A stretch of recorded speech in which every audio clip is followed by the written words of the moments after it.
guys, welcome to a new vlog. So this one we've decided to do things that make sense in Australia. Yeah, which actually genuinely makes sense. Like, it's like the most simplest of things. Yeah, some of them you might think, oh, what? That's so stupid, but to us it does make sense. Yeah, it does, definitely. So we've got 17 things to us that make sense. So the first one is parking on the same side as the traffic flow. Yeah. So in the UK you can basically park any direction you want. Yeah. As long as you're parked. Here, you park the same way as the traffic's going. So you're driving down the road, all the cars that are parked are facing the same way as you're going. It looks a lot neater. Look, I don't know why it just looks tidier when they're all facing the right way. Yeah, I don't know why they do it. It makes me wonder whether they do it just so that maybe it's safer pulling out. You've got cars coming towards you, it's cars going with the traffic. Apparently you get fined though if you do that, if you park. That's what I heard. I don't know if it's true, but it does make sense though, definitely. So yeah. It wasn't hard to get used to. No, you pull down a road sometimes and you like see a spot on the opposite side of the road and you're like, go to pulling it up. Nope, can't do that. Yeah, you've got to go around, turn back. Yeah. But I feel like because the parked cars are already facing that way, you kind of think in your head, oh, I've got to park that way. But yeah, it wasn't hard to get used to it. It does make sense to us. Yep. Number two. Oh, this was such a good one. The bin men, which I didn't know, again, because we didn't really look at Australia, we didn't look at these things, did we? But when I first saw the bin man, when I was taking Oliver to school, they don't even have to get out of the trucks. Like, the actual bin lorry picks up the bin and tips it in and puts it back down. Like, how? Why are you laughing? Like you say at the start, some of these things are stupid, but they do make sense. Yeah, so like in the UK, the bin men have to run around and get your bins, and half the time they won't take them anyway if the lid's not shut, or I don't know what. But it's like a claw comes down the side of the truck, grabs hold of it, picks it up, chucks it in, puts it back down, moves on. Oh, yeah, it's clever though, isn't it? It's, especially in the heat. Like in the heat of summer, the bin men don't have to get out of the lorry. Number three is drug and alcohol spot checks. So you'll find driving around, especially on like bank holiday or public holiday weekends, you'll find there are police roadblock things. Yeah. And they're basically just spot checking. So you'll drive along and they'll say, right, you in there, you in there, you in there. They'll pull probably 4 or 5 cars over, do you a alcohol breathalyzer test. Obviously, when you pass, off you go. Yeah. I've had 2 of them. So I had one in Dandenong Ranges and I had one on the way up to Mornington a couple of weeks ago. Obviously passed them both, but I think it's so good here because it makes you not drink and drive. Yeah. Well, so if you know you've had one, obviously, like, I know Kaylee doesn't drink, but if I've had one, I don't even bother because you can guarantee you drive up the road, even just having one, they'll breathalyze you and you'll be slightly over your done. It's not even worth it. No, it's definitely not worth it. And I do feel like if they have this in the UK, it will put you off. We see in the UK, the amount of times people come out of a pub and you can see they're drunk and they're just getting in the car. Yeah. So it would put you off doing that, knowing that potentially there's spot checks. And it's a good thing as well because, like the one up in Mornington, they park it in a certain area so that as the traffic's coming up, there's like a little cut in the middle of the road where people can turn around. And obviously people can see that there's going to be a breathalyzer or whatever. So what they do is they'll cut through, turn around, and then there's like other undercover police down the road watching for people that are turning around, so then they'll know and then do a proper breathalyzer. Yeah, it's clever though. So they are always watching. It's a good idea. I think so. Number 4, hard rubbish. Yeah, I just think if we had this in the UK, it would save so much fly tipping, because there is a lot of fly tipping in the UK. Oh, like, especially after Christmas. Remember after Christmas we were driving along, there was like boxes, wrapping paper, everything everywhere. Because if you can't get into a tip, which you have to be signed up for, like in certain areas, it's changed a lot in the UK. So if you were in a certain council, you would have to sign up for this tip. And I don't remember, had we used the tip before? I'm not too sure. I think that's the reason why. But the hard rubbish here, they basically put it outside the front of the house, and then the council will just collect it on a certain day. Or if you didn't do it at that certain day, then you would get you would put it outside and then make the council aware, and they'll come and pick it up. But I do just think that makes sense. So when we first got here, we were driving down a certain road in Seaford. It was like, what the hell, so much rubbish on the sides, and then you drive down the same road again the next day, and it's all gone. Yeah. It's the hard rubbish. I think there's a rule. It's only a certain size. Oh, is it? Yeah, so you can't have like 10 foot worth of rubbish. It's a certain size. Yeah, it does make sense, definitely. Which obviously keeps it tidy and people don't fly tip. Obviously there is going to be fly tipping, but it puts it down. But also, if you're walking around and there's hand rubbish and you see something that you like, you just get it. So we've picked up a, what do you call them? Like a wakeboard. Yeah, like a small wakeboard, surfboard kind of thing. It's probably about that big. That was just on Thompson Road behind us. Me and Oliver drove past with the car. There's a little surfboard there. So Oliver jumped out, grabbed it, put it in the car, and we drove off. Yeah. So it's good. like it's like recycling. Yeah, definitely.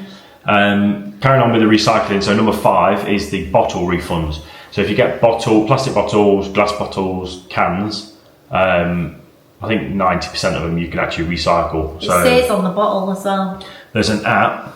I don't know where it's gone. Did you download the app? Yeah. Yeah. You can't talk now. Yeah, so basically keep your bottles and then you take it. There's load on the actual app. You can go into locations and it will tell you where you can actually take your bottles, and you just scan. You put your bottles through. It will come up like with the amount you got. So say like $5. You scan your app and it will say thank you. Your money is on its way. Then you get your $5 in your bank account. So it's a good way of recycling. So it's called CDS Vic East. Yeah, so I'm guessing that's Victoria. just Victoria.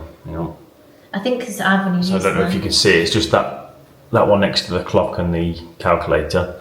So you basically click on that, you put all your bottles in, and then you scan that at the end, and then it goes straight to your bank account, or you can get a voucher. Yeah, so if you haven't got a bank account, you can get a Woolies voucher. We actually got a Woolies voucher one day. Yeah. And it's just such 10 cent per bottle. Bottle well, you see people with like bin bags full. And now we didn't realise until a while after we lived here that actually this was a thing. So again, it makes sense. We've had people comment saying, "Oh, you don't actually get the refund because you pay more when you buy." But if you don't think of it like that, because you're going to buy it anyway, then you're getting a refund. Yeah, definitely. Next one is water fountains everywhere. So you're drinking water fountains.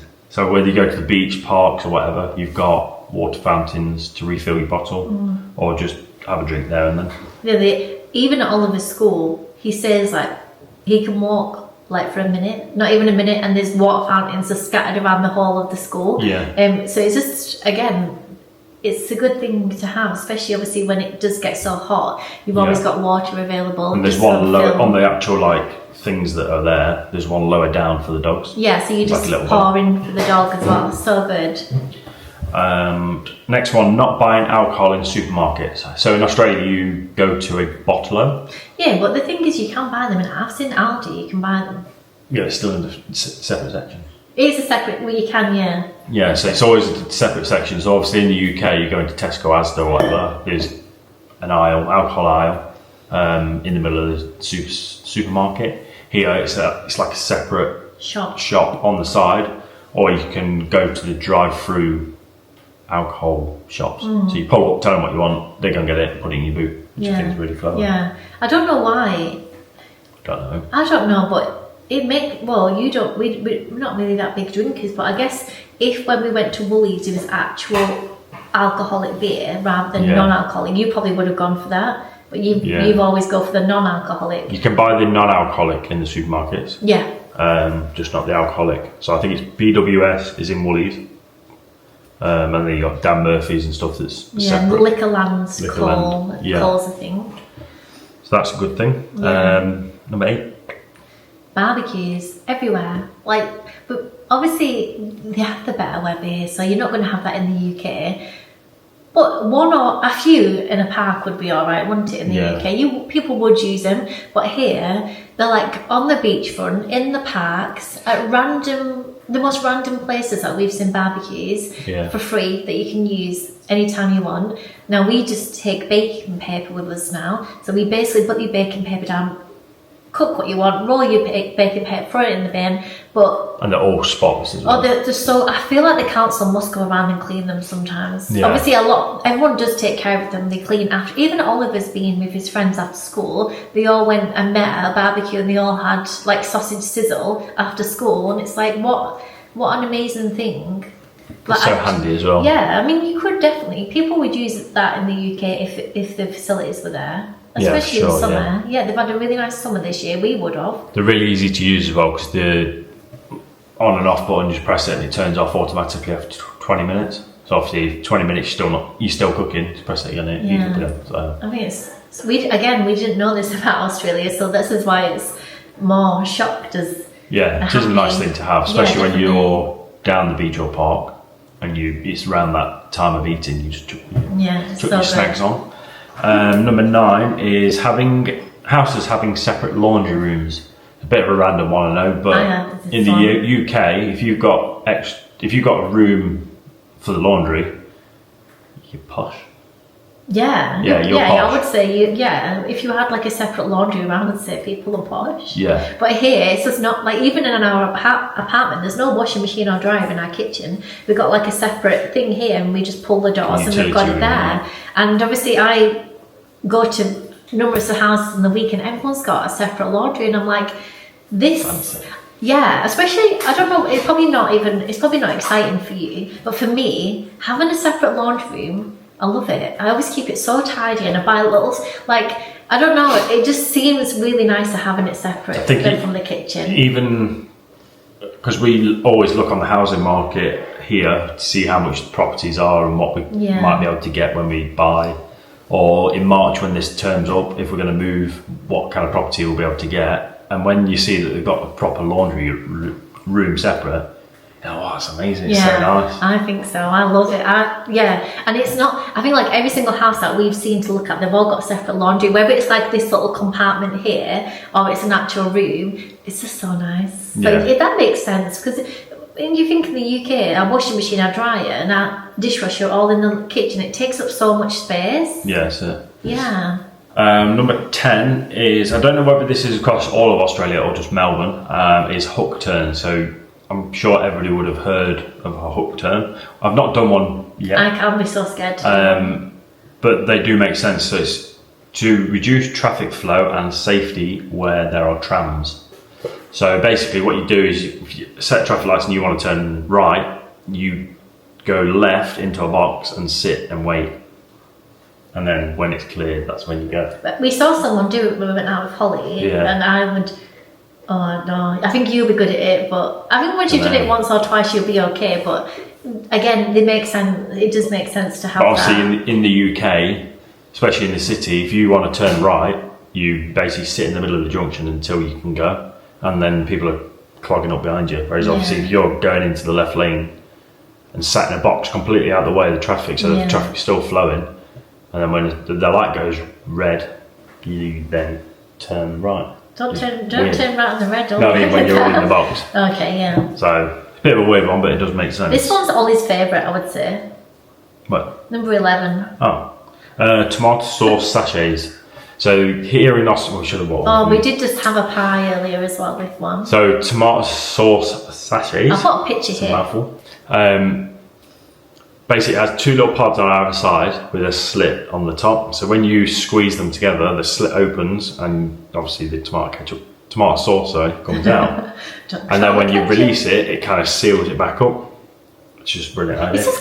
Because you know when you get them little sachets, how many times could we open them? Me and Oliver. You can't rip them. You can't do it with your teeth, so we have to wait for Ollie to open all our sachets. So I think it's a really good idea. Yeah, so Kelly will put the picture of the Australian one up, and then the one from the UK or wherever else in the world. You might have them here. I've never seen them though. No, I've not seen them here, but they were hard. You have to tear it with your teeth but because it's remember hard, the and then you first squirt time, it goes everywhere. The first time Ollie, we've never seen these. The first time Ollie used it was like that, straight over his top. But then when my dad came, he was nearly getting in his eye because I was like, stop, and I was trying to show him how to do it. Such a simple thing to use, but first time using it, you're like, what the hell? Definitely. It's a good idea. Yeah. Number 12. Oh, this is my favourite one, and I do think the UK needs this.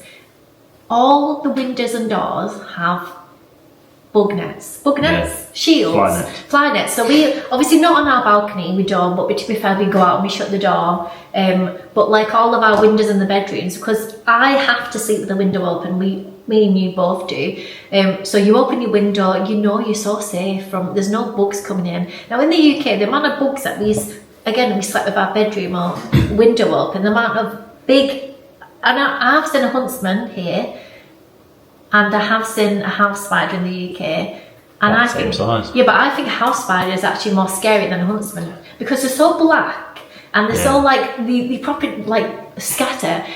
So in the UK we were constantly around this time of year, well September, October, that's like spider season, and we would get so many that it used to be like I used to say we need bug net, we need like insects screens up. So I do feel like that is such a good idea to have, no matter, even if obviously Australia has deadly bugs, so obviously you want your windows covered here, but I would want that in the UK. Some of our friends back in the UK, they live in a lodge and they actually built bug nets and then put them onto their windows.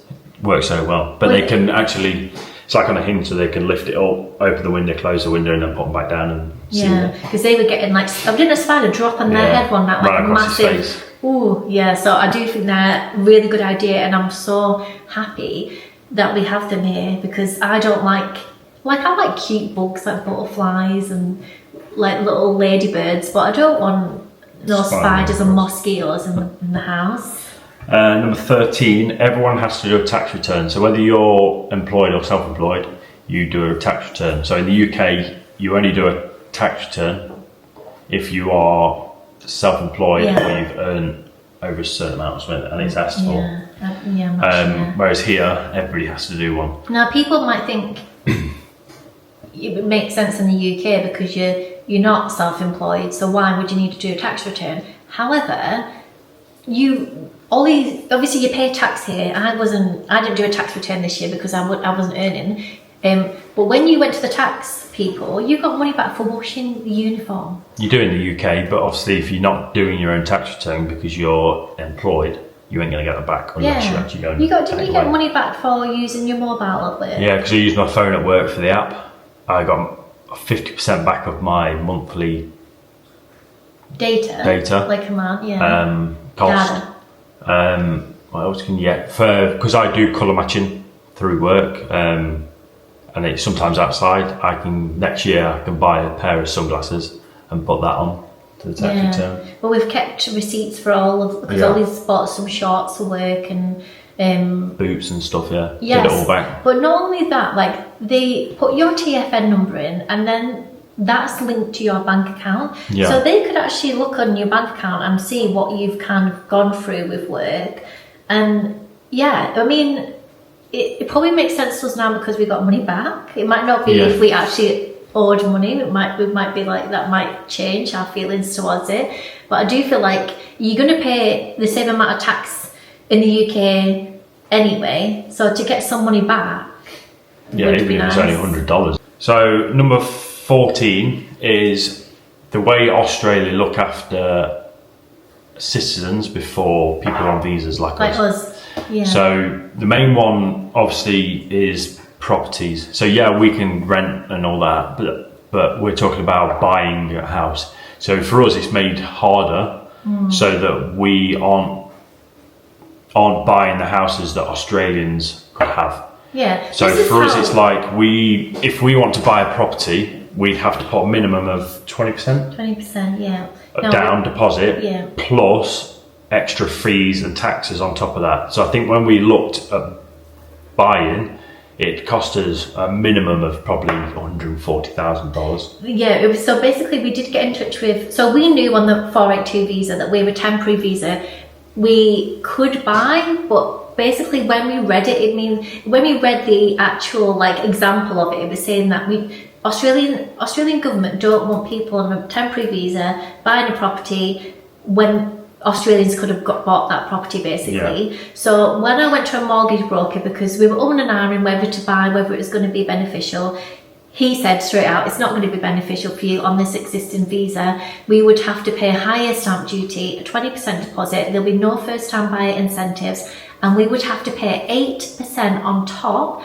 of our property price to the taxman. So that's gone to nothing at all. So it makes sense, obviously, for us that we're not going to buy until we have permanent residency. But obviously, for us in our situation, it would have been nice to buy a house straight away because we do feel so settled, but we completely understand why we can't. 15, so again, another random one is free dog poo bags. So here in Australia, every park you go to, there's like little machines that you pull your dog poop. So if you're walking your dog, if you get your poo bags, go up to they're the machine. everywhere. When we walk down to the beach, there's so many different stops where you can get it. Now that kind of, links in. And you never see dog poo on the floor. I've never. Well, around here we don't. So. I'm not. It kind of links into number 16. We've got water bowls for dogs, which we've kind of mentioned anyway. But another one we haven't actually said about. But when you go into a female toilet, they've got a free dispensary of tampons and sanitary products. That's good. I think so. Yeah, the only other country I've ever seen that is in Florida, in Disney World. And Scotland. Was it? Yeah, because the UK pays for it. Oh, well, I have been to Scotland, but I never really noticed that. But yeah, I do feel like, do you know where it was where I spotted it the first time? When we went to watch the cinema outside. What was that? The gardens not in the city centre. Oh, yeah. Yeah, there, what's it called? Botanic Gardens. Botanic Gardens, yeah, they were there. Then obviously I've gone to other public toilets and they're there as well, so... In the UK, well, I don't know, but you have to pay for them, don't you? Oh yeah, it's like £1 for one. So here for free. And do you know what? No one's greedy. Like, I remember coming out and I told you and you were like, oh, you should have filled your handbag up. And I was like, no, because if we all did that, there'll be no one there. They'll use what they need to use. I know he was. But you use what you need to use, and I think that's... Yeah, it makes sense. Next one, so public transport. I will say public transport here is amazing. Can't fault it at all. It's always on time, etc. But it's the ease of it, so the tap on, tap off. So even in the UK, you get on a bus, obviously you speak to the bus driver, I want this fare, blah, blah, he types it in, scan your card, whereas public transport here, you just get on, tap your card, mark your card in Melbourne, and then just get on. All the trams in the city are free. Not all of them. Until you get out of a certain section, then you have to start paying.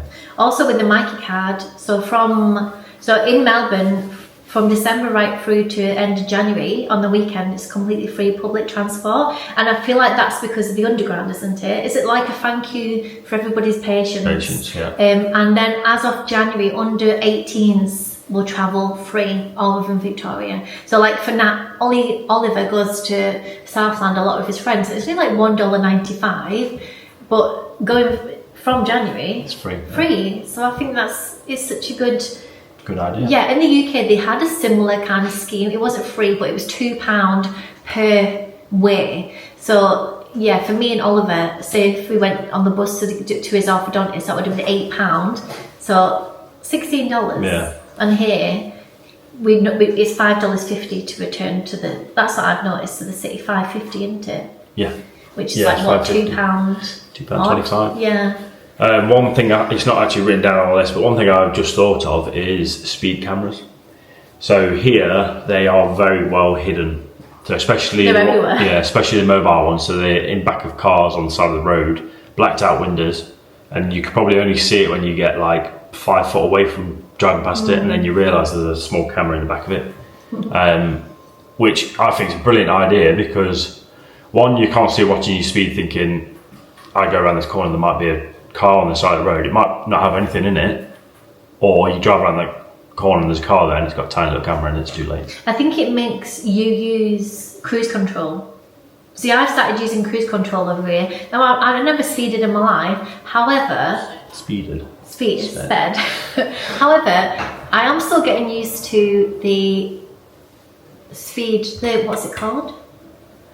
I'm getting used to the speed limits, because some speed limits are like 60, then it'll go to 80, then it'll go to 100, so I'm always really cautious so I feel like cruise, once I've seen the little bubble and it tells me like it's 60, I just do cruise control 60 until it changes again, because I know that's 60. So yeah, but we do see when we were driving back from Bendigo the other week, how many? Oh, loads. In probably a 10-kilometre radius, there's probably been 10. Yeah, there was a 10 lot. speed cameras on the side of the road. So yeah, definitely. I do feel like, yeah, just some things are good. Yeah. Yeah, I makes do. sense. I feel like the list that we've made, there's probably a lot more that makes sense. And if you do know of any more, let us know in the comments below. But as well, if you're from the UK moving over here, obviously the things that we've touched on, some people might annoy people, like having all this stuff like what we've read out. But for I think us, the more you go day-to-day life with these things, the more you realise how clever and simple they are. Yeah, and how well they work. Yeah, definitely, I agree with that. So these are just some of the things that we thought were a good idea. If you've got any ideas or opinions, let us know in the comments. Yeah. Thank you very much for watching. Please like and subscribe. Thank you. And we'll see you guys in the next one. Bye.